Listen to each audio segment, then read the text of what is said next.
Chapitre 96. Le plan. Je sentais que Rousorn devenait très sérieux en abordant ce sujet, et lorsque je regardais Eph et Piet, je remarquais que leurs expressions étaient tout aussi solennelles. Je me disais que je devrais peut-être m'inquiéter du fait que j'allais confier ma vie à un jeune pilote, mais au lieu de cela, je me sentais en paix parce que je savais que je pouvais compter sur Dieu. Je croyais vraiment que je ne serais pas en danger pendant mon voyage. Tu as raison. Je crois aussi que tu as fait le bon choix.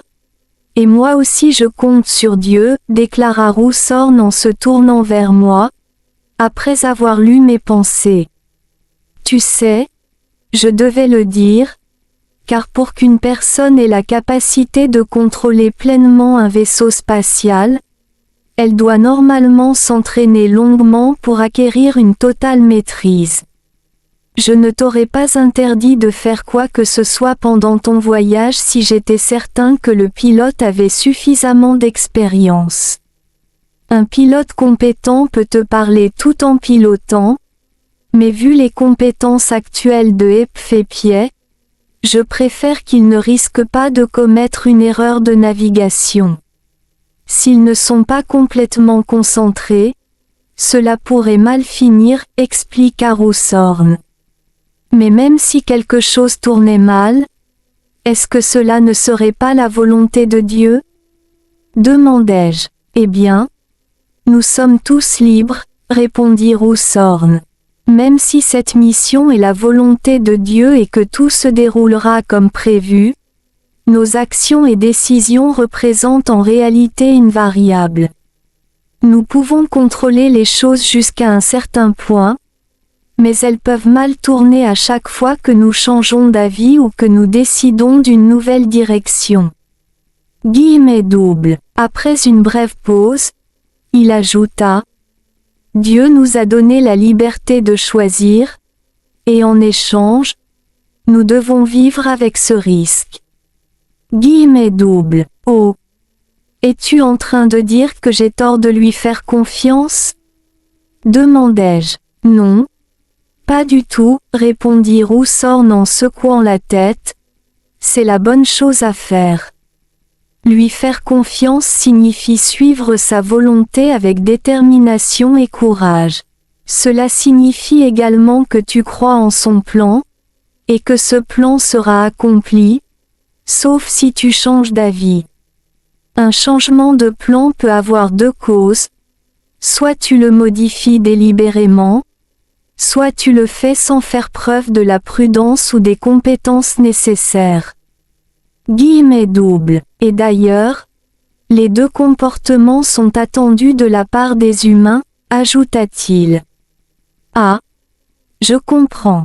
Maintenant je saisis. Je me souviens que lorsque tu avais parlé de l'émergence d'un leader spirituel dans mon monde, tu avais dit: Tu verras quand il arrivera, s'il vient un jour, et maintenant je comprends ce que tu voulais dire. Au début, je pensais que tu voulais te moquer de moi, avouai-je. Oui. C'est exact, confirma Rousorn. Tu peux toujours tout changer, tant que cela n'a pas encore eu lieu. Et c'est la raison pour laquelle tout dans ton monde est tombé dans le chaos, parce que personne ne suit le plan. La plupart des gens sont négligents et imprudents, mais surtout, ils suivent leurs émotions et leurs sentiments qui émanent de leurs esprits conscients, ce qui est le contraire de ce qu'ils devraient réellement faire. Guillemets doubles. C'est pourquoi vous tous, y compris toi, Aria, devez toujours garder à l'esprit que vous devez tenir la promesse que vous avez faite à Dieu, dit Rousorn sévèrement. Je le ferai, lui promis-je. Aria Metaya m'appela Rousorn par mon nouveau nom. Oui, guillemets doubles, je veux te remercier du fond du cœur d'avoir choisi de revenir. Ce plan a été préparé il y a longtemps. Ton nom et ta mission ont déjà été décrits dans la légende de celui qui est né leader spirituel il y a longtemps. La décision de revenir fait partie du plan de Dieu, Et c'est aussi ton propre plan. Guillemets doubles. De quelle légende parles-tu? Demandai-je avec curiosité. Si nous remontons des milliers d'années en arrière, presque tous les leaders spirituels de ton monde décrivaient le moment de ton apparition comme une époque sombre. Elle était prédite comme une ère de violence. La légende dit que cela marquera le déclin ultime du monde. Les humains perdront toute morale. Les vrais prêtres et moines, ainsi que les vraies religions, cesseront d'exister. Les humains se haïront et se tueront en utilisant tout ce qu'ils pourront comme armes. Ils seront submergés par la cupidité et la luxure. Les hommes et les femmes copuleront comme des bêtes. Ce sera l'ère du chaos comme le monde n'en a jamais vu. Des guerres éclateront partout. Des boules de feu tomberont du ciel, et les incendies qui en résulteront réduiront les maisons en cendres. L'eau inondera la terre jusqu'au ciel, si haute que les poissons pourront mordre les étoiles. Les gens mourront de faim et, dans leur désespoir, se tourneront vers le cannibalisme. Des tempêtes de pluie et des éclairs frapperont la surface de la terre avec des rugissements assourdissants.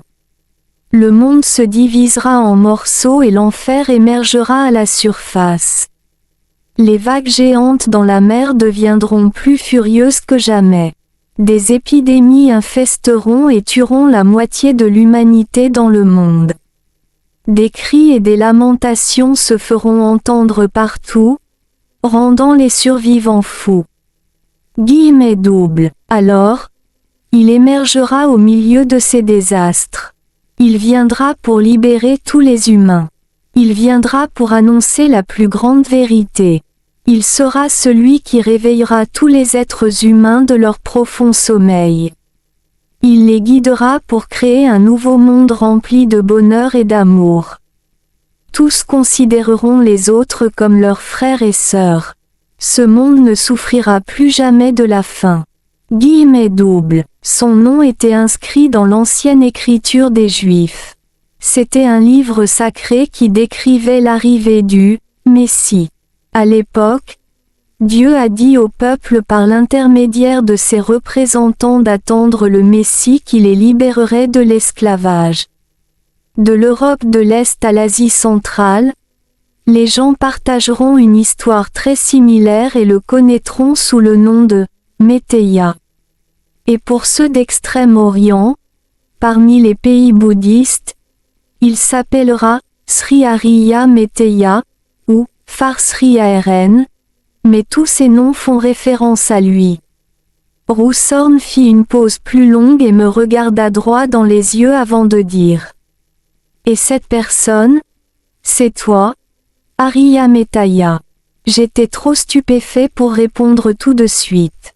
Moi, non. Vous vous moquez de moi? N'est-ce pas? Je l'ai écarté. Je ne me moque jamais de personne. Tout sera comme il doit être, pas comme il est désigné par qui que ce soit. Il y a longtemps, tu as annoncé à l'univers que tu serais cette personne. Mais ne t'inquiète pas, tout se passera comme il se doit. Gardant ses yeux fixés sur les miens, Rousorn continua. Aujourd'hui, tu vas enfin découvrir qui tu es vraiment. Tu dois l'accepter maintenant. Ces derniers jours, tu as été étonné de tout ce qui t'est arrivé, d'être hautement honoré et accueilli avec la plus grande courtoisie. Il est maintenant temps de reconnaître ces choses et de leur permettre de faire partie de ta personnalité. Tu ne devrais plus les rejeter à partir de maintenant. J'étais encore sous le choc et j'avais du mal à assimiler ce que Rousorn venait de dire. Oh mon Dieu, je n'arrive pas à croire que je suis lui. Encore une fois, j'avais utilisé le nom de Dieu comme une expression de ma perplexité, mais en même temps, je me sentais plus reconnaissant et épanoui que je ne l'avais jamais été dans ma vie. Cette fois, c'était une exclamation remplie de la conscience de son plan. Merci, Mon Dieu, pensai-je avec gratitude. Maître Roussorn, je connais bien ce nom car je l'ai entendu depuis que je suis petit, mais je dois vous dire franchement que je connais très peu de sa légende. Pourriez-vous me rafraîchir la mémoire et me raconter son histoire? Demandai-je. Bien sûr. Je suis heureux de le faire, Roussorn s'est obligé. Alors, Messi, Meteia, Sri Hariya Meteia, ou Phra Sri Aren sont les noms qui apparaissent dans les légendes de toutes les religions anciennes. Vous remarquerez que la prononciation de ces noms est très proche de votre nom. Messi et Meteia sont les mêmes que Metaya, et Hariya, ou Sri Aren sonne très semblable à Hariya. Ton nom sera connu comme celui qui est venu proclamer la nouvelle vérité absolue pour apporter la paix au monde.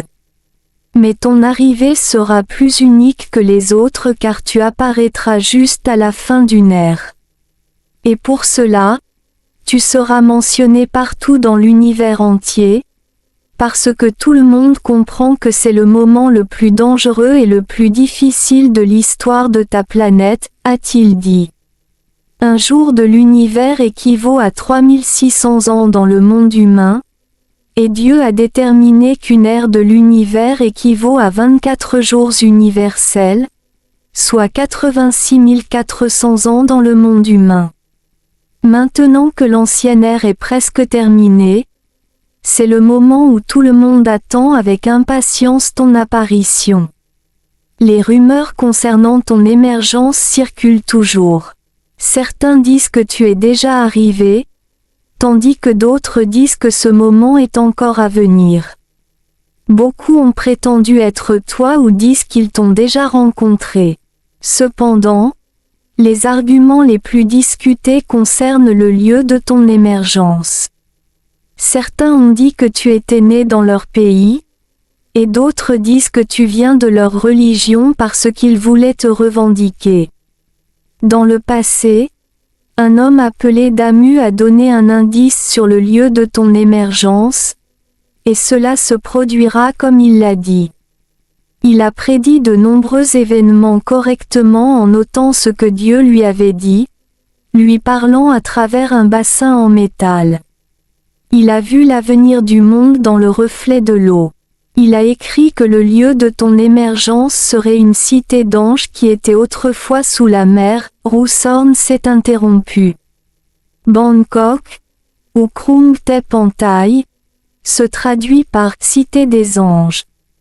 Et, il y a longtemps, l'endroit où se trouve Bangkok était autrefois un océan, exactement comme l'homme l'avait décrit. Il a également écrit sur ton enfance en tant que fils d'un homme pauvre, a déclaré Roussorn.